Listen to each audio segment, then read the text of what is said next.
Good evening and welcome to Ace Podcast Nation. Tonight we are joined by, I find it weird calling you Julian, but we are joined tonight by Julian Spiller, aka Coach Spiller, to talk about some of the struggles he's had over the years. Obviously, for those who've tuned in previously, I've done a couple of podcasts now on mental health and talked to various people. And with it being Suicide Prevention Month, I thought it was an ideal opportunity to get Spiller on. It has been in the pipelines for a few weeks, but with holidays and other work commitments and things, I finally pinned him down. So, evening, buddy. How are we doing? I'm good, mate. I'm good. I was going to say, shall I just change it to Spiller on the top? So no, you're right. You're right. But obviously, just to give people a bit of a background, I've probably known Spiller for 20 years plus through the rugby club. And obviously, we've become good friends there. And obviously, been part of the journey you've been on as well, really. So, I've had a bit of an insight. So I thought it'd be a great opportunity to get you on, obviously, to share some of your stories.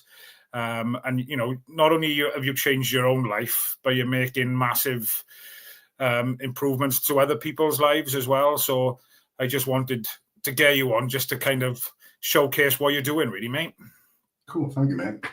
Yeah, it's wild thinking, how long we've known each other as well. And like when we're talking about like through rugby, when I think like when I was probably at my worst, at my fattest, and I was like really like giving up on everything. Like you were one of the players I was trying to compete with, and like you were always like way ahead of me, and I was just like, God, how good he is! Like how good he is! I gotta catch up with Angel. Catch up with Angel. I never could. And now the boot's on the other foot, but I'd love to be there. So it's the world we live in, and it's bonkers crazy. So just to get obviously the viewers and obviously give people time to kind of tune in. Tell the people a little bit about yourself, where you grew up, that type of thing. So obviously, like you, mate, obviously around the Planta Rugby Club area, but like, I was always the fat kid, always the one who felt a little bit out of place, struggled with confidence and like mental health even as a kid, and I just never quite felt like I fitted in. But I think the biggest thing right is that you realize when you're older is that I was always a victim. Like I wasn't, but mentally, like I was always the victim of the story. It was always someone else's fault. There was always something going wrong. There was always something that, why is this happening to me? And that was a big struggle for me, like growing up and maturing a little bit enough. And I think that probably the biggest change that I had in my life was probably realizing, it's like you never have been. It's like it is on you. It's always been on you, and you are capable of doing something about your problems. It's just, are you kind of, I don't say man enough because I think that's not the right word in modern times, is it? But like, are you willing to go through what you need to go through to get where you want to go? And I think it took a lot of honesty. It took a lot of like holding the mirror up, a lot of accountability to kind of start taking steps. But then also, when we think Suicide Prevention Month, the biggest kind of realization is you need to be kind to yourself as well, because like I think we're probably all guilty naturally of talking really badly to ourselves internally and like beating ourselves up. Like if you think about yourself as your best friend, like someone you wanted to help, like, let's say your best friend is going through a painful situation or they're going through mental health challenges, like you're going to be, oh, mate, what do you need? What support can you do? How can you? Yeah, you can do this. But if that's you, if you talked to yourself, your best friend, the way you're talking to yourself, you wouldn't be best friends for very long. You probably wouldn't be friends at all. And like that, you've got to learn to treat yourself with a little bit more compassion, a little bit more kindness, and a little bit more kind of patience as well. There's nothing wrong with failing and trying, but like you've got to try. Failing is okay. It's just an opportunity to learn, an opportunity to find out what you can do differently, how you can move forward and take another step and go again. Yeah. So how long did it take you? Obviously, I kind of know quite a bit about you, but just for the viewers who are tuning in, at what point in your life then, how old was you then when you thought, hang on a minute, or what was that trigger in your life that made you think? So the crazy thing is, right, like nothing happened at once. Like there was different stages throughout all of life. I think that I realized things. I remember being about 28 and realizing it's all on me. I'm 40 now, right? But like, I still go back into the same habits and the same rhythms again. And like, if we go into like COVID, I'd been close to probably my fattest again. My fattest is like 25 stone. I'm like 15 stone now. So COVID, I was probably back up to like 23, 24 after losing weight and started playing rugby and started doing stuff. And like, you're locked up in a house on your own. You've got no one around you. You've got no one to talk to. You feel isolated. Look, I didn't go and see my son. And that was like a horrible, horrible, horrible situation mentally. And I just, tried numbing the pain. So whether that's drink or drugs or food or anything to just try and get a little bit of a good feeling. But none of that ever solves the problem, because the problem is the problem's always going to be there tomorrow, isn't it? Yeah, the problem is always, it still exists. And I think what we do sometimes when we're in that kind of hole is we keep digging the hole. So the further down that you get, the further away the problems are. But in reality, you have to find your way back out and start tackling things step by step and kind of bit by bit. And then you've got the ability to be able to do that, Yeah. So I think for me, there was one extra point for me where I wanted to make a difference again, is that I realized I'm late 30s. As we said about rugby, I probably never ever reached what I thought was my potential. I was never got close to where I thought I could have been. And I just had this thing in my brain about, you know what, maybe got 2 years of rugby left if rugby starts again. Like some of my friends have just lost 3 stone in COVID. I've just put 3 stone on. And can I just say that if I retired next year or in 18 months' time, that I couldn't have done anymore. That was a big kind of challenge I'd set for myself mentally. And it was just started with going down the field for that hour a day you were allowed to go and just trying to run. Couldn't run, but like, just doing something, drive down, do something, go home. And then like building on that day on day on day. And like what most people would do as a warm-up now was my full workout.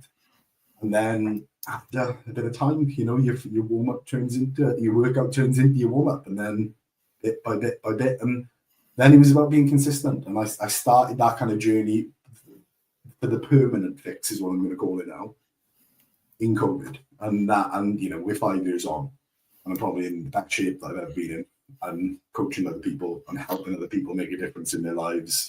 I'm the strength and conditioning coach in our rugby club now. Yeah. And like, I've gone full 180, both physically and mentally, in how I tackle problems as well. Yeah. I think when you say mentally, then I think that's a big thing for a lot of people in here, is having the right mindset. I think we talked about it just before we come on live when I say now, I'm struggling to get back into the gym and things. And, the perfect example you said about, even if you go for 10, 15 minutes, set yourself small little targets. Like, do you know what I mean? I thought it was a great example you used. Yeah. So I think before you can even get to that stage, sometimes, right, you have to try and understand your brain. And like, I like this kind of analogy, right? I'm sure Craig Bellamy talked about this the other day on High Performance Podcast, and I know Gavin Henson talked about it as well. But there's a guy named Professor Steve Peters wrote a book called The Chimp Paradox, and it's about, like, essentially, it's about how your brain is like a computer, and it works in kind of 3 main facets. It's got the bits that happens automatically, so you breathe in, you're moving your hands around, you don't think hands move, they do that on their own. You've got the part which is your emotional side, which is your chimp, which can often be irrational and do things without you thinking, is probably the reason why you get road rage and shout at people in the car. And then you've got your human, which is where you want purpose, where you want something meaningful in your life.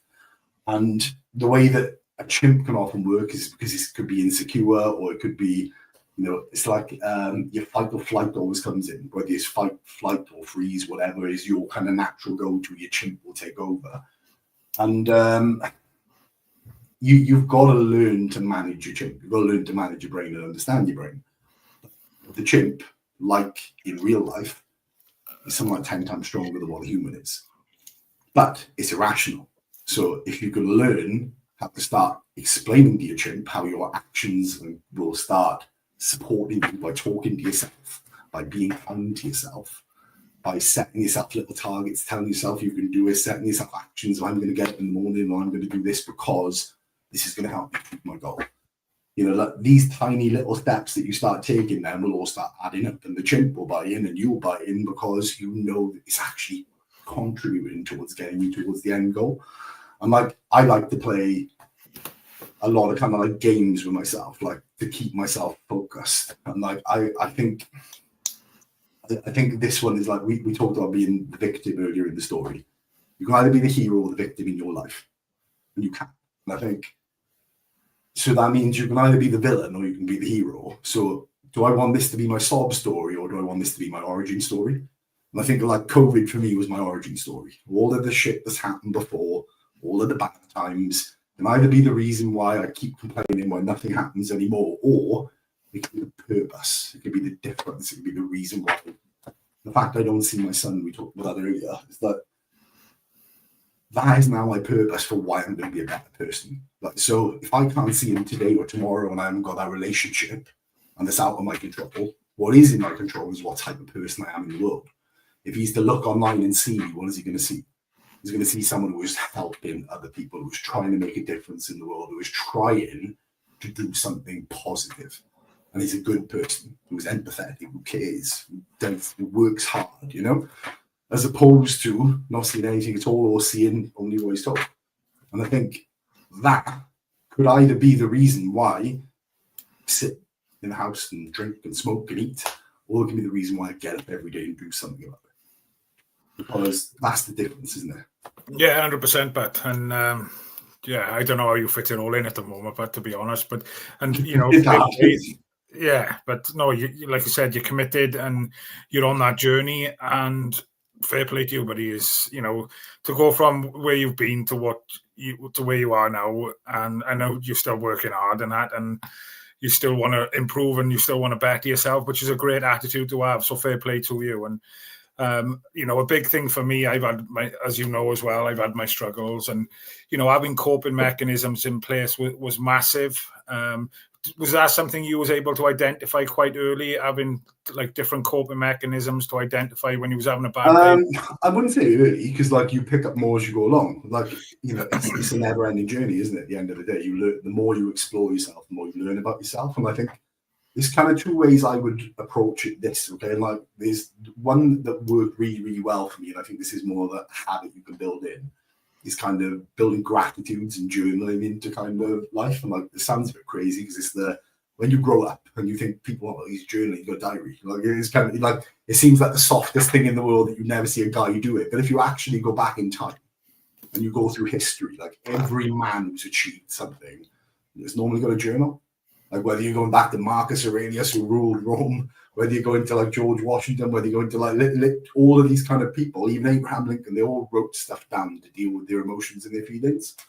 And I think what I try to do now is I try to focus on some kind of form of journaling. So at the end of every day, that could be what's gone well today, what hasn't gone well today, where's my opportunity, what could I have done better? These kind of questions, a little bit like if you went on a mission, it's like from a special forces analogy there, it's a debrief. You've just been on a mission, so what do you do differently in the next mission? And then you do your debrief after you've done that, and then you set a new mission goals the following day around how you're going to improve on what you did previously. But the bit that I think is really important is to practice gratitudes. And like when I talked earlier on about how your brain works, like one of the things that I think about your brain is I think your brain's a supercomputer. Like essentially you've got the potential to do anything, but like your brain is a muscle like every other muscle, so you've got to learn to train it. But if you think of it like it's a computer, you also have to put the software in the beginning that enables you to be able to do that. So I think what I try to do is I think focus on where's the opportunities, what's going well in life. So what am I grateful for today? I'm grateful for my mother and father still being alive, and I get to see them every day. I'm grateful for the friends and family that I meet. So I'm grateful for the opportunity to coach people. I'm grateful for having a job, because like when I didn't have a job and I was struggling for money, I was like, life was so difficult. I'm grateful for the roof over my head. I'm grateful for the sun, because like it's been awesome weather. Like it doesn't matter what it is, and the little that you can be grateful the better, because what you start doing is creating habits of things that are going well in your life. But if you think about, have you ever played the red car game as a kid? No, elaborate on it. The red car game, right? How many red cars have you seen today? Oh, yeah. Yeah? So, no, but I'm asking you a question. How many red cars have you seen today? I wouldn't have a clue off the top of my head. But if I asked you to go and count how many red cars you see tomorrow, you'll see more. Yeah. So if you think that your brain naturally looks for negative things, so it looks for what's going wrong, my life is shit, I haven't got this, I haven't got that, I haven't got this, you're becoming the victim of your story naturally, because your brain is designed to work that way because it keeps you safe. It is built into your central nervous system to look for threats to keep you alive. But we don't live in a threatening world anymore. So if you start focusing on things like gratitude, what you're doing is putting the software in your brain to see the positive stuff that goes on around you. And then suddenly, rather than thinking about how bad my life is, I start thinking about how good my life is. And if I'm thinking about how good my life is, then suddenly, like seeing the red cars, I see good things every day and I've got something to be appreciative of. And bit by bit by bit, you're no longer feeling sad and sorry for yourself. You're thinking about how good your life is. Yeah. You're training yourself to overthink in a positive way. But at the moment, you're doing it on autopilot. Yeah. This way, you're doing it deliberately. Just to give the guys a bit of an insight, then, it's a question I wanted to ask you. Because obviously I know you're flat out now and you don't stop with all the stuff you've got going on, and we'll come into the coaching side of it a little bit later. But going back to the COVID days, and perhaps where you was, like you said, you was at your heaviest, what would a typical day look like? Just so the guy got a comparison as to what you do now. You've already told me your alarm, you're getting up at 4 o'clock in the morning. Now, I know going back 5 years, you weren't getting up at 4 o'clock. I wouldn't go to bed till 4 o'clock, man. That's the problem. It's like, and no, genuinely, like when I was like that worst bit in the COVID bit, I was, and I weren't seeing anyone, like I wasn't seeing my son, I wasn't seeing anything. Like, I don't know how I managed to keep a job at the time, but I was smoking a lot of weed, and I was, and it was like it was my coping mechanism, and it was just numbing the pain. And it's got to a place where I might be starting at 3 o'clock in the afternoon, I'm still going at 4 o'clock in the morning. And all I'm doing is going to shops to do other people's shopping for them, because that's a nice thing to do during COVID, so I can just come back with loads of food. Do what's the equivalent of a weekly shop for most people, and I probably did all in one night. Just be shit.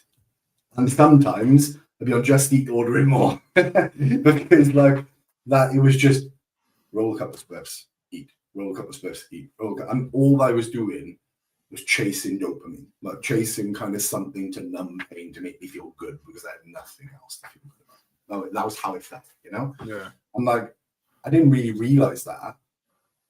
I definitely didn't realize the impact it was having on me until I eventually stopped, which took a long time, if I'm honest, just to get out of those bad habits of dealing with emotions. And like the way I learned that was through starting to practice things like gratitudes. Started to write down, like I tried journaling for years and could never do it. But like I'm just getting the habit every day of just writing down, how do I feel? Like what's going on? And just the more you start writing, the more comes out. And then when you come out, you can actually start going, right, this is what's actually bothering me. Because sometimes you don't even know. Because you're hiding away from that emotion rather than trying to tackle where the real problems exist. And you just got to take some kind of action in it. It doesn't matter what it is, whether you feel shit about your weight. It just might be a case of going out and walking for an hour a day or half an hour a day in the beginning. It might just be a case of like cutting down one meal. It might be a case of like, if it's something else, it's just taking baby steps. And like we talked about those steps earlier. Like I always like the idea of like the mountain climber analogy. So like if the goal is to get to Mount Everest, like a climber never looks at the peak. They look at their feet and their hands. Where am I putting my foot next? Where am I getting my next bit of like being able to grab? And then secure my foot in, get my next hand placement, and you just focus on that step by step by step by step, climb by climb, until eventually you're at the peak. It's the journey, not the destination, you know, that you need to concentrate. And if you take it, like we said this when we talked before, like, but if you just take care of the days. Like, don't worry about where you're going to be in 3 months on a coaching plan. Just take care of the day. Today I did this, and I did this. Tomorrow, I'm just going to do that, and that. You just tick that box, stack those days. And you stack those days on top of each other, and they all add up. what we're so guilty of, because we're not kind to ourselves, is we try going overkill at the beginning of when we're trying to change something, and we burn out because it hasn't happened overnight. And then we can't achieve it because we've given up because we just did too much. And it's just learning to be patient with yourself, learning that it's a process. Yeah. I got to that weight. I got that habit of doing too many drugs and doing too much drink and eating too much food. But I didn't happen overnight. It took me years to get to that level, I didn't get that fat overnight. I didn't smoke that much overnight. It all happened bit by bit by bit by bit. But it got worse and worse and worse because everything does. Yeah. Do you allowed it to happen and just become part of your normal day-to-day routine then, shall we say? So obviously you've just talked about spending all your money in blinking Asda's and Tesco's and that and Just Eat. How does Coach Spiller spend his days now? I probably still eat too much, right? But I should run a lot now instead. But no, honestly, the key thing for me is that I'm trying to make a difference. I'm trying to add value. And I think what I like the idea of is, if you think back to old Julian, fat Julian versus new Julian, or like what I try to think of is, what does Julian 2.0 look like? What does the next best version of me look like? And I try and think a little bit around, if this version of me is, they've achieved this, they've done this, and they've done this, what does that physically look like? What does that mentally look like? What habits and behaviors do they have? Okay, let's start doing that. So if that means that this version of Julian gets up at 4 o'clock in the morning and goes to the gym and does his cardio and his steps, and if that's what he has to do, then that's what he does. I've just started doing that. I never did 4 o'clock in the morning. I used to struggle at 6. I used to struggle at 8 before that. But I've leveled it up bit by bit by bit by bit. And how did I do that? I started going to bed earlier. Little things, but seemed impossible at one point. But if you just take little baby steps forward, and that might be, instead of going to bed at 2 o'clock, you go to bed at 12. Instead of going to bed at 12, you go to bed at half 11. Instead of going to bed at half 11, you go to bed at 10. And suddenly, bit by bit, you start creating a better habit. And do you know what I need to do as well? Is leave my mobile phone downstairs or something. I don't know if you probably adopt that. Put an alarm on, put it away from your bed, and then you've got to get out of bed to go and turn your alarm off. It's a killer because scrolling through your phone, watching people building blinking huts in the blinking rainforest at 2 o'clock in the morning. But it's crazy. But so, like I said, what you're in the gym at 4 o'clock. You're doing your steps and that before most people are even out of bed, mate. I think, but what I realised about me, right, and not everyone is the same. I think it's about making something work to fit your lifestyle, and no one has to do what I'm doing or the way that I'm doing it.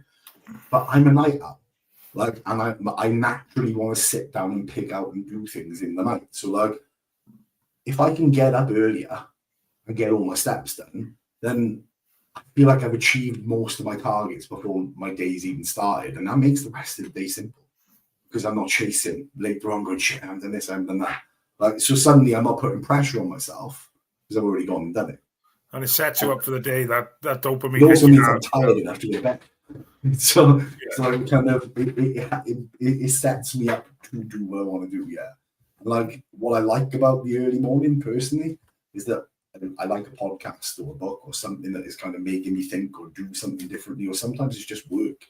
It might be a case of you before you get the day job, I'm messaging clients. So I'm there at 4 o'clock this morning.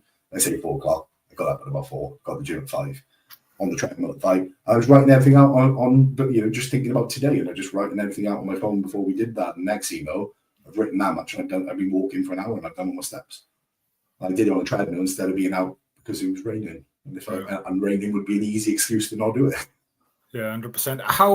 How difficult do you find, obviously, these winter months now and getting up in the mornings? Is that a big thing for you? Obviously, I know you coach a lot of people, and we will touch up on that before we finish. But is that's another thing that you've got to train your brain to kind of? Yeah, look, it is. Isn't it? At the end of the day, you've got to you've just got to learn what's a challenge for you and how do you overcome that challenge. So I don't think anyone likes going out in the rain, do they? And no one likes going out in the dark. But you start saying, you could go that David Goggins approach of like, I'm built for this. You know, you can start telling yourself that I do this because other people can't. And like you can build that into your brain and start mantraing that up. Or you could just go down the habits and behaviors route and think about, right, tomorrow morning, because I've looked, it's going to rain. So if I get up and I know it's going to be raining during that hour, I'm not going to want to get out of bed. So this is what I'm going to do. I'm going to put my waterproofs down there ready to put on so that they're done. My trainers are there ready to go. I've put my alarm on the other side of the bedroom. So when it goes off, get out of bed. When I'm out of bed, well, what's the point of going? I'm out now. And it's like, it's little things, you know, like I know I'm going to fail there, and fail there. So what can I do to stop myself from failing? And that sometimes is what it comes down to. And it's like thinking through what could go wrong, visualizing how you're going to get past it.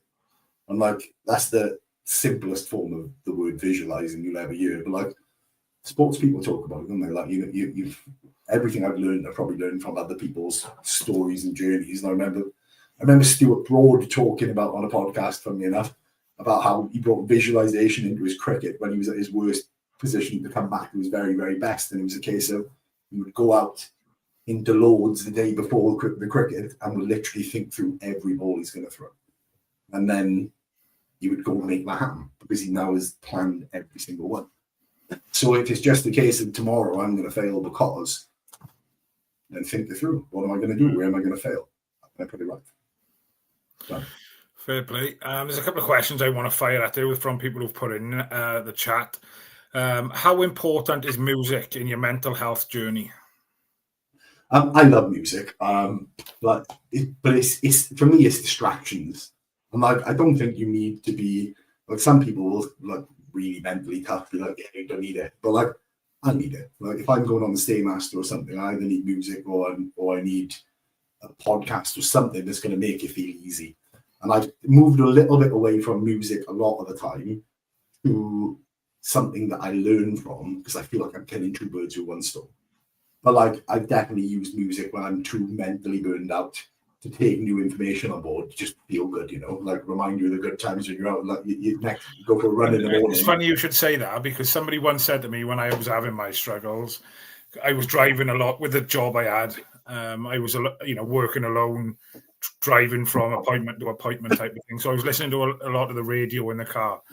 And he said, that's the worst thing you can do. He said, if you're going to listen to music in the car, buy an old CD or download whatever and listen to something that puts you in a good place. Because you might have the radio on, the news comes on, you're listening to other people's problems. Now, when you're on your own and you're isolated and you've got your own problems, the last thing you want really is listening to other people's problems. So I thought that was a brilliant little tip. Yeah. You know, if... I think you're right. Because if you think like the music you normally like it, especially when we get a bit older, it's normally older music. Because it's emotional. It takes you back to something that good memories and good times that you've had, and we normally associate that stuff with it. So like I think music can be an awesome tool. But you've kind of reminded me of something there as well, right? That I had to go through in my own kind of like journey of change. So like there was a point about 2 years ago, but probably just before I started like the coaching stuff, where I deleted all of my like Instagram and my TikTok and everything that I had because I realized the way that these social media things work, right? They've got algorithms based on what you've been looking at. So if I've just been looking at all the stuff that's negative, which I was, all I'm seeing is the same stuff over and over. So I literally went and deleted everything completely, started brand new accounts and just focused on these are all the things I want to achieve. So I just followed those accounts and those videos. And suddenly you've got to be every time you go on your phone's now taking you to the bushes or to these problems or to these other things that you don't want to see. It's now taking you to places and stuff, pushing you in the right direction. That's a great tip as well, because, you know, social media, I had a conversation with someone earlier. I haven't seen him for a while. I phoned him out of the blue and had a chat, and it was to do another podcast. But, you know, I said on the one hand, you know, like I said, it's good because you can see how he's doing with his family and stuff. And he said it's exactly the same. He's keeping tabs on me. So in that sense, it's good. But then, you know, I'm terrible. I'm on Facebook all the time. But you're seeing everybody's... It's a perfect world for a lot of people. And we don't live in a perfect world. Is No, yeah. So there's a lot of bullshit being sold to you at the end of the day, isn't it? But I just think you've got to try and make things serve you. You know, the relationships that you have, the people that you spend your time with, places that you go, social media that you see. Like, I deleted everything because it just didn't serve me and my goals. So I changed it to something that did. I don't go to places that used to take me into bad places because it doesn't serve where I'm trying to go. Yeah. And like, the more time you spend in the places that do serve you, the more you start pushing in the right direction. I think even relationships, mate. If it's a shit relationship, if it's not serving you, why are they? Yeah. Question from Paul. He's one of our regulars. I find it so much easier helping others with mental health issues than talk about my own. But talking is what needs to come out. 100%. And I was probably guilty of this in the sense that I was focusing on other people and not myself. And I think this is probably conversations me and you have had in the past. Yeah. Where I don't, I'm committing to too much and I'm committing to helping others more than I'm looking after myself. And I can remember having a conversation with you along the lines of, if I don't look after myself, I've got 3 young kids and a wife in the house. How can I kind of be the person I need to be? Yeah. You know what I mean? The balance is important there, because when you think, first of all, helping other people is fantastic, right? We are naturally like selfish creatures, okay, that do things that serve us in some shape or form. And helping others probably makes you feel a little bit better about yourself anyway, because you're making a difference. And that's an amazing place to put some energy into. But I think what we talked about in your situation could be you're committing to so much that you actually can't sustain that. And if you can't sustain that, then you don't actually help others anyway, because you can't show up, or you can't do this, or you can't do that. So I think it's sometimes you've got to just look at it from another perspective of, am I actually helping? Am I actually making a difference if I can't kind of, commit to it properly? So learning to be able to say no sometimes to helping other people, and then focusing a little bit more on yourself, manages your own health in a better place, and then you can be a better version of that. It's that airplane analogy of, like, if you go on a plane, they say to you that if the oxygen mask comes down, you need to put the mask on yourself before you put it on the person next to you. Because how can you save your kid if you're out cold? How can you help somebody else's mental health if you're not paying attention, looking after yourself first? And that's not a bad thing. It's an important thing. Yeah, no, 100%. Interesting one here from Reese. I spoke to someone recently who said the worst advice he was given was to talk to someone, as he said he never felt it helped. He found other ways to help himself, which I never really thought of. He goes on then to say, as usually you hear people say, talk to someone. It made me think maybe that's not the thing for everyone, but if anyone is struggling and would like to talk, my socials are always open. Top man, Reese. I suppose, everyone's different. Ice water, I loved. I filled my ice bucket, had my ice bath up again over the weekend. So getting back into that now, is that something you've entertained? The only reason I stopped doing ice bath is because, like, with the house I live in, I got loads of trees over it, and it's just full of leaves all the time in the garden. It was pissing me off every morning. I'm to go clean the garden, and just having stuff in the water and check. So I love it because I like the idea that it makes you mentally tougher and more resilient because you're doing things that you don't like to do. And if you think about, there's a part of your brain, the anterior mid-cingulate cortex, I think it's called, the more stuff you don't want to do that you actually do, the stronger that part of your brain gets, the more resilient you become. So I like the idea behind doing it to make myself stronger or mentally tougher. But I think the way you just said, obviously, about talking is not for everyone. Who you're talking to is the other thing. Are they actually listening? Because what do you actually want to achieve from talking? Because if all you want is for somebody just to listen and go, you know, I get it. But if they start offering solutions and you don't need that, you just need to get something off your chest, it might just be you're not talking to the right type of people, or it's not the right type of friend. And again, it's that thing I said earlier around, are your relationships serving you? Are you speaking to the right people? Are you taking the action? The ice bath might be the action you need to serve you. Talking to that person as opposed to that person could be the reason. Sometimes the closest members of family are the worst people to speak to. When somebody who doesn't live in your goldfish bowl, who you don't know because they're not going to offer an opinion of what you should do differently, could be the perfect person because they're just going to let you speak. And sometimes we just need to speak. We don't need to be told. 100%. I can always remember going back and I had a couple of meetings with the charity Mind. And I was sat in the waiting room kind of looking at the door thinking I just want to get up and go type of thing. But, going into that environment and, speaking to someone who's impartial, not there to kind of judge you, they're there to listen and obviously trying to give you advice, it really helped me. I think I had 6 sessions with them and, it did really help me. But I get it's not for everybody. But I suppose I'm lucky and you were the same, I suppose. Growing up in that rugby club environment where, like, socially, we've got a good social network of friends. Lots of people haven't got that. But there are lots of places out there now that you can access support. It's not the clearest picture, but in the corner, signposted Cymru, something I've done a lot of fundraising for in the past. And Darren and the team up there do great work. The information going across the bottom of the screen. So if anybody is struggling, needs any advice, obviously you can get in touch with myself.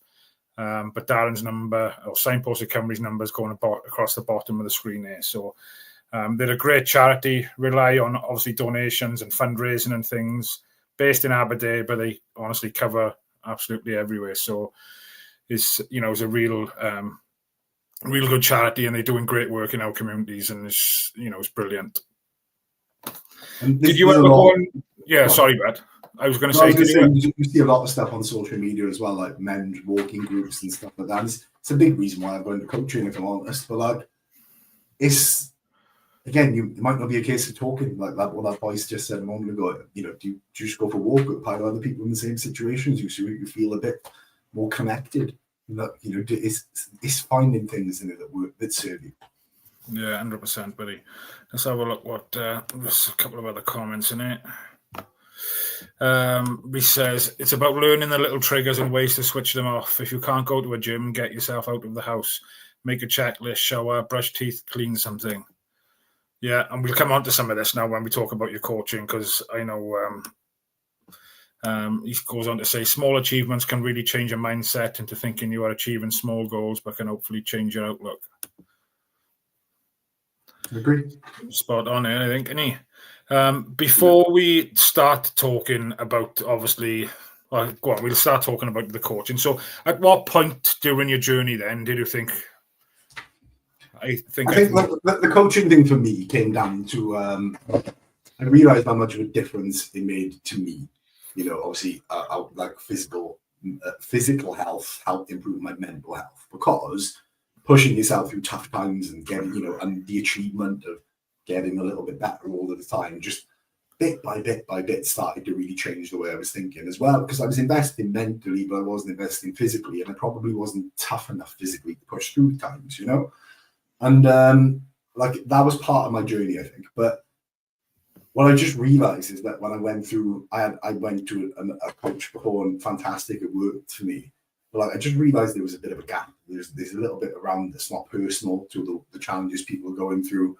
Sometimes you see a lot of people in like the weight loss environment, particularly like, men and women going through like the slimming mode stuff, who go up and down and up and down. And it's like, you don't have to do these stupid crash diets. You can just make sustainable tiny changes. And I wanted to try and make something easy for someone with food, but also so like you can eat like a normal person, but not have to give everything up by making tiny changes. And you can kind of do that as well with your kind of mental health by focusing on just, again, bringing in tiny habits. And we talked about it earlier, like, it's not about going to the gym and doing an hour running today, but if you just go for 5 minutes today, 5 minutes tomorrow, 5 minutes the day after, 5 minutes the day after, 5 minutes the day after, I guarantee you, after a week or two, you'll stay for 20 minutes because you're there. Because you're building the habit of showing up every day. That's a streaking thing that you can just keep improving on. And it's those putting in those tiny changes and building on. The same thing I said earlier with me getting up. I would never have got up at this time in the morning a year ago. No chance. But like, it's now literally just become part, because I just started going a little bit earlier, bit by bit by bit by bit. And every little thing that you do is just about going that, just taking that step. Yeah. How far can you take it? Awesome. So talk to us a little bit about Be the Change then. Obviously, I'm going to show some images in a bit of some of the guys that you've had working with you. So Not exact now. How many people do you reckon you've helped since you've been on the Be the Change journey? But we're in the hundreds now, which is nice. You know, we've got over that mark, which is really, really positive. And I think what I like about a lot of the people that I've coached is a lot of people who struggled with other coaches. Like, you know, so and it's because we're trying to tackle things a little bit differently. It's not just about anyone can write you a diet, but not everyone can connect with the person. And not everyone can kind of make something that is a sustainable life change, as opposed to you've gone on this diet for 8 weeks, lost a pile of weight, gone on holiday, and then put it all back on because you can't stick to that diet for the rest of your life. Like that was a big part of it for me. But like my favorite, like the moments I've had have been the ones where it's about helping people through the tough times to build up their confidence, to show them that it's possible to come out of these situations that they never thought they could get to. You know, the ones who were in their 20 stones, or the ones who just didn't have the confidence to go into the gym for the first time, and like helping them build that up, setting tiny little targets with them that we can really kind of pump up. And like Reece was saying a moment ago, those little wins, those little achievements. And like, I think I might have said this to you before, some people come in and want to lose 2 stone. I was like, why don't we just try losing £2? And then next week we'll lose another £2. The next week, and let's celebrate every £2. That's the target. And what you'll tend, I say £2, that's roughly a kilo. But so rather than trying to lose like 10 kilo, you lose 1 kilo. And every time you do it, celebrate that win, because it doesn't matter how high a mountain you climb. If that's the mountain you're aiming for, you still feel the same dopamine effect that you would for hitting every other mountain. So stop setting a massive goal and set realistic ones you can celebrate along the way. Yeah. No, that makes sense? It does to me, but yeah, it does 100%. I'm going to show some of the images. They're probably not the clearest, guys, but and obviously I'll fly through the images, Spill, and then obviously we can have a little chat and you can explain. So this is the first one. It's Carl. I like Carl, absolute beast of a bloke. It's Gareth. Gareth, he's coming on next week as well. He's got his own story to tell, which will be another. Yeah, and such an amazing bloke to work with as well. 100%. But you know, bulked up for rugby. You know, fantastic condition. Stephen never ran a day in his life. He's now winning races. He's running, going towards an ultra marathon next year. Like, it's just madness. Dean the Change, as he calls himself now. He's someone who's always been in shape, fantastic potential. We've just helped him just see things he didn't understand before, take it to another notch level. A loose cannon going, is he, right? What's that?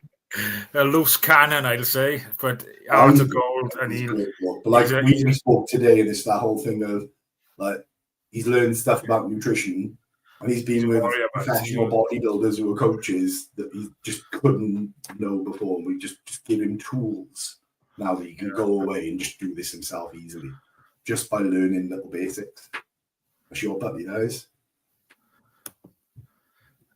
Right, before I start showing you glamour ones, so that's just after, is that before COVID? That's about 20 stone, that is, mate. That's not even like, you know, halfway there, which is the crazy bit. Well, these are a couple of images now of Spiller along his journey. It's about 22 stone. Changes, but in fairness. Yeah, it's last week.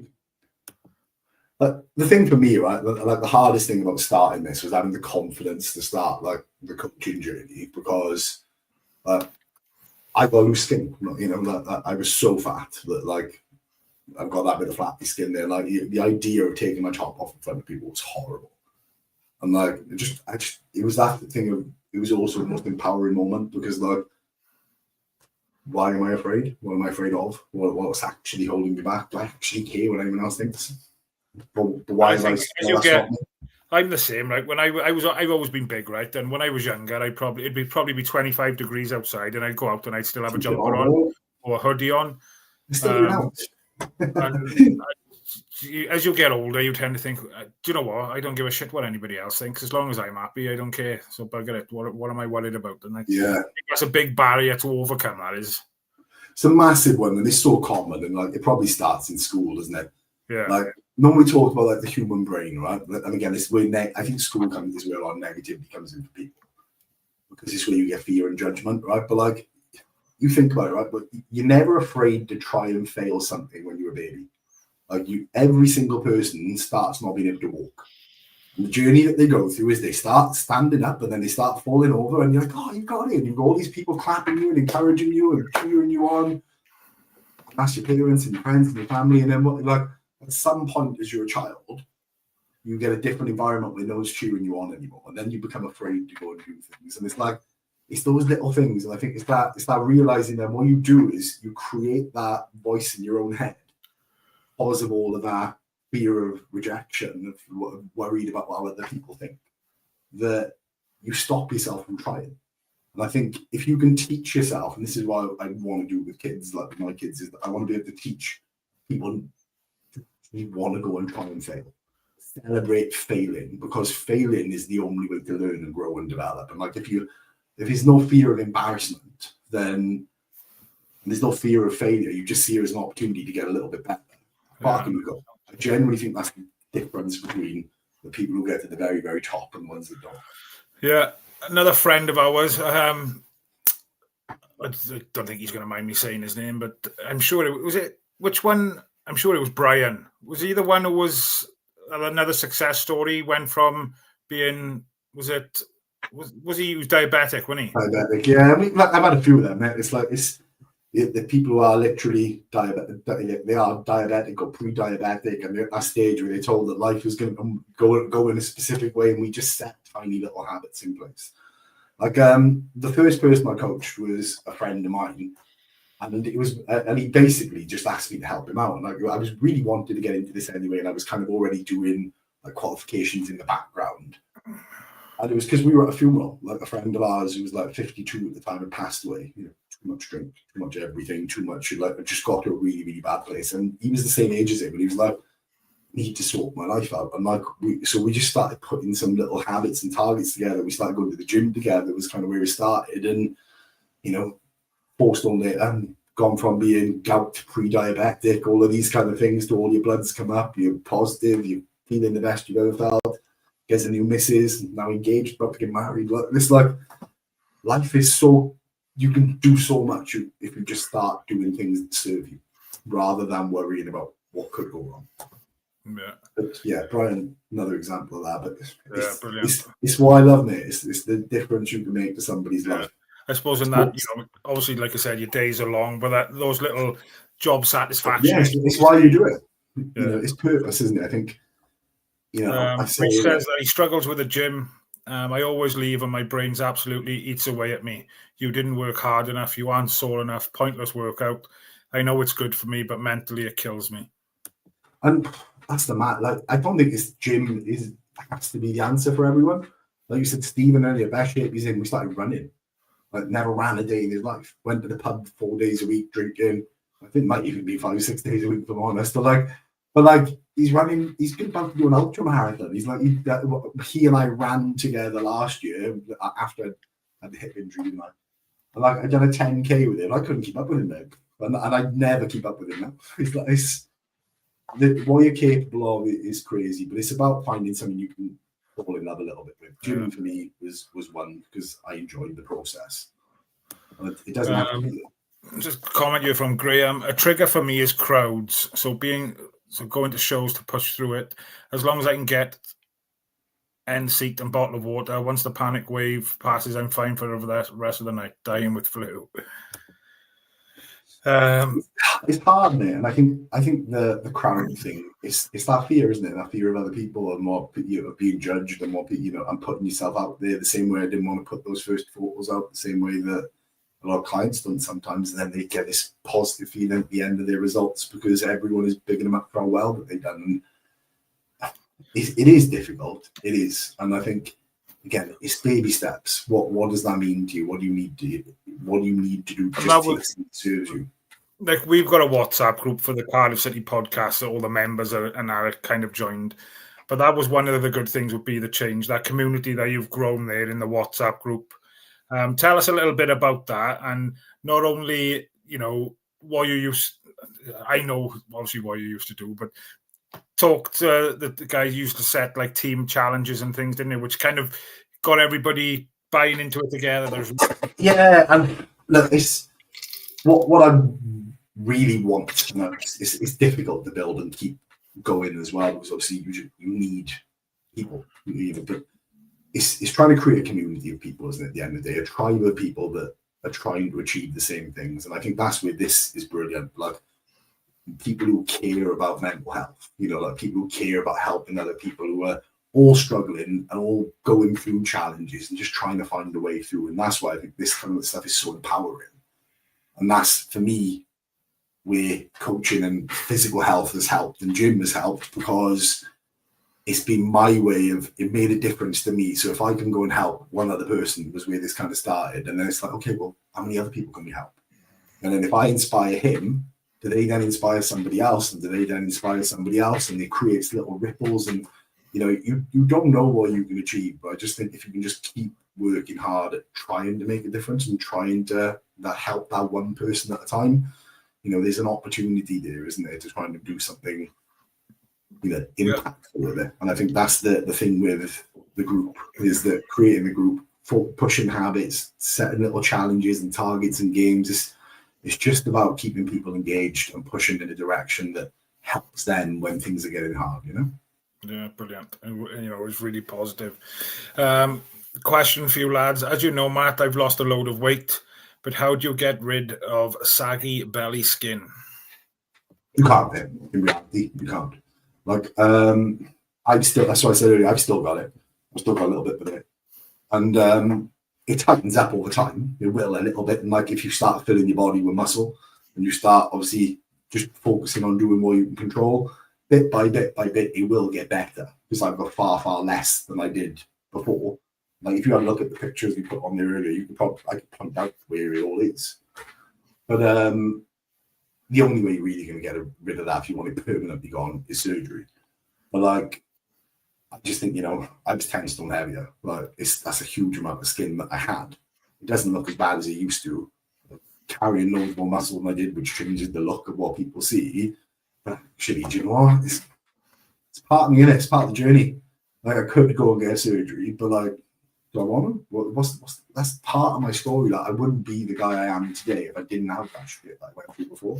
Yeah, like I kind of want to own that a little bit, So yeah, I don't think I can give you an answer on how to get rid of it, mate. But like for me, coming to terms with like what it was and what it means, and like that was part of like the scars of the journey and the pain that you went through to be the person that you are, was kind of, it's a nice reminder at times, of what you can achieve.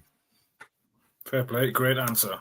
Does make it hard trying to compare myself to Higgsy though when he was talking about. Reese says, I do chase the high of lifting a new PB, but it takes weeks of training, hard to get to a new level. It's those weeks that absolutely kill me in the gym. Yeah, but like I think everything comes down to how you frame a situation. Like I genuinely believe the best workouts you can do are the ones you don't want to do, like the most painful ones, because anyone can show up when it's easy and you hit a PB. Not everyone can show up and do it when it's cold and it's wet and it's hard and you're tired and you want to go. Like they're the ones that count. They're the difference makers. They're the ones that I think that's the mindset I get into. Really don't want to do this today. This is the most important work I need to do. I don't hit a PB, but I go through what you call the motions sometimes, and you do that. But like as a coach, like one of the things that you do with your clients is you're looking at those situations and you're making sure that you're actually setting somebody up to succeed. Like, is that person getting enough rest? Are they getting enough sleep? If they're not, they're going to be tired, and that's part of that journey. Have they had a deload week? Do they need to reduce the weights down for 1 week because they've gone so heavy the week before? And they're in a calorie deficit potentially as well, and they're tired. So the central nervous system is under stress more than normal, which means that you've got cortisol and other stuff coming out of your brain, which is putting you into a different position. So like sometimes what I say with clients quite often is if you're in that position, take the rest day, focus on your steps, get your food right, and then get plenty of sleep and then show up the next day fresh. And what you tend to find is you're 10 times better the next day. But like, it's balancing that stuff of what's right for you as well. I like the pushing through sometimes because it's the mental back. I'm like, that's the bit I'm trying to win. But there are times when the best thing you can do is just have a good sleep. Make sure that you've done the basics, and you've ticked those boxes we talked about earlier, and just come in tomorrow and smash it. As long as you've hit your 4 sessions for the week, or whatever the plan is, you move the day to tomorrow. But like, there's nothing wrong with that if you tick your other boxes. Does that make sense? And that's very goal specific, very individual. Like different people, different advice depending on what they're trying to achieve. Yeah. So if there are people out there, how can they get in touch with you, Spill? Obviously, I think we said that we were going to put some contact details on the link of the YouTube video after we finished the live. But what's your Instagram? Well, your Instagram tag is it Coach Spiller? Yeah, at Coach Spiller. That's my Instagram, mate. So I've got the Be the Change Fitness Academy page on Facebook as well, because that's you see my little banner behind. That's my little tagged you in that on some of the things that I've shared. Yeah, I've just changed it to at Coach Spiller on Instagram because it's easier to find. It's a lot more. It's a lot simpler. This is who I am. This is what I do. And, so if anybody does have any questions or want to chat with Spiller, honestly, he's doing a great job. So keep doing what you're doing, buddy. Thank you, mate. But yeah, like the other thing, just drop me a follow. Like I will be posting recipes. I will be posting workout stuff. I'll be posting results. The best one was that lemon cheese. The best one was that lemon cheesecake. Lemon meringue cheesecake, man. Yeah, banging. Fair play. But no, thanks very much for coming on, buddy. Perhaps it's something also we can revisit again. I don't know, a few months down the line and come back on and have another chat and see where where you're at. But yeah, continue what you're doing. Obviously, you putting a shirt on this year? You blue and gold again this year, or no? My missus might watch this. Text me later. No, I doubt it. I'd love to be able to do it, but like fitter, stronger, ever been. Could run, to do all the stuff, take a hit. I think just before we finish, going back earlier where you said right at the very beginning, I think where you said about your rugby and did you reach your potential? Hindsight's a wonderful thing, but if you went back 20 years then and had the attitude you had now, then we probably wouldn't be talking now, would we? Oh no, not at all. I'm still not clever enough on the rugby pitch to like be that level of rugby player. But like, I don't think it matters at the end of the day, right? It's just about, we could all go back and say, oh, I could have done this or I could have done that. But like, you wouldn't be the person that you are today if you hadn't gone through all the stuff that you've gone through. Like, it's like I said, this is your origin story. This is your opportunity now to become a better version. And like, maybe the person I'm supposed to be is the one that's makes other people better rather than was about themselves. And I wouldn't have learned to have done that if I hadn't gone through all the shit first. Yeah, 100%. A couple of comments in there just to finish us off. Top show, gents. Same as earlier. Socials are always open for anyone struggling who would like to reach out. Cheers, Martin. Thanks, Julian, for sharing mental health in your journey. Cheers, chat. Thank you, guys. Pleasure. Graham, thanks, guys. Right, we love you and leave you because it is a school night. Like I said, Spell, thanks very much for jumping on, but do appreciate it. If any of your viewers or any of your clients are watching, hit the like and subscribe on the YouTube for us. That'd be much appreciated. But keep doing what you're doing, buddy, and I'll catch up with you soon. Catch up with you soon. Thank you, mate. Cheers, guys. Take care.